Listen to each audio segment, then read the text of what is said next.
Pourquoi est-ce que ça traîne, ce projet du Grand Paris? Non, alors, le projet du Grand Paris ne traîne pas. Le projet du Grand Paris prend du temps, mais c'est normal. C'est un temps qui est nécessaire à la réalisation d'un projet de cette ampleur.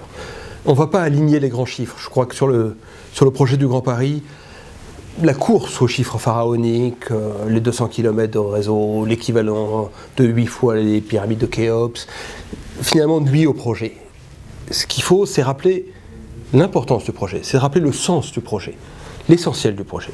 L'essentiel du projet, c'est est-ce qu'on veut faire de la région capitale de la France un des territoires les plus attractifs du monde, les plus attractifs pour les entreprises qui viennent s'y implanter, les plus attractifs pour la communauté scientifique qui vient y travailler et qui vient y trouver un environnement à nul autre égal à travers le monde, mais un environnement attractif aussi pour les habitants du Grand Paris. Parce que les métropoles aujourd'hui ne s'adressent plus qu'à une poignée de décideurs, ils s'adressent à l'ensemble des stakeholders, des parties prenantes dans les décisions. Et aujourd'hui, si on essaie d'attirer des entreprises, c'est pas seulement en parlant à leur président, c'est en parlant à tous ceux qui viendront y travailler pour y rechercher une qualité de vie, des équipements, des logements, des réseaux de transport, des équipements sportifs, une vie culturelle intense. Et pour construire ce Grand Paris, il faut du temps. C'est normal d'y consacrer le temps nécessaire à le faire bien. Se dépêcher, se hâter, vouloir bâcler des étapes, c'est courir le risque, une fois qu'on a réalisé le Grand Paris, de s'apercevoir qu'on a raté la cible. Et on peut y consacrer les moyens financiers nécessaires, on doit y consacrer les moyens humains pour le faire le mieux possible et le plus rapidement possible.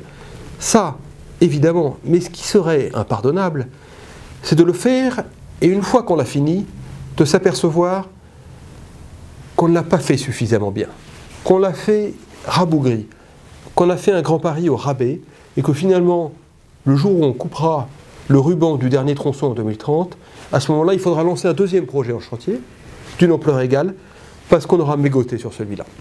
Donc la question du Grand Paris n'est pas aujourd'hui tellement mise en danger par son rythme, qui est bon. Si vous sillonnez aujourd'hui la région de Paris, vous verrez une multitude de grues, de chantiers, parfois les habitants disent trop, qui montrent que le Grand Paris est en marche, qui montrent que le Grand Paris progresse, qui montrent que le Grand Paris creuse, que c'est une dynamique qui est engagée et qui a maintenant acquis un caractère irréversible, qui avance. Le problème du Grand Paris, c'est pas le temps. Le problème du Grand Paris, c'est l'ambition. C'est de rester fidèle à l'idée générale du projet. C'est de savoir se donner des rêves assez grands pour ne pas les perdre de vue pendant qu'on les poursuit. André Malraux disait de la culture, c'est essayer de révéler à des hommes la part de grandeur qu'ils ignorent en eux-mêmes.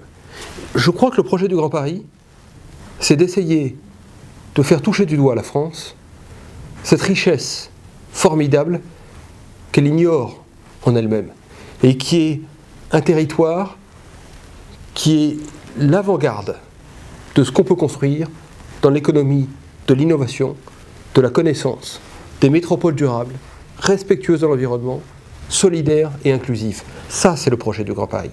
Et ce qui est dommage, c'est pas de prendre 6 mois de plus pour faire telle ou telle étude ou pour réaliser tel ou tel tronçon. Ce qui serait dommage, c'est de rater cette ambition.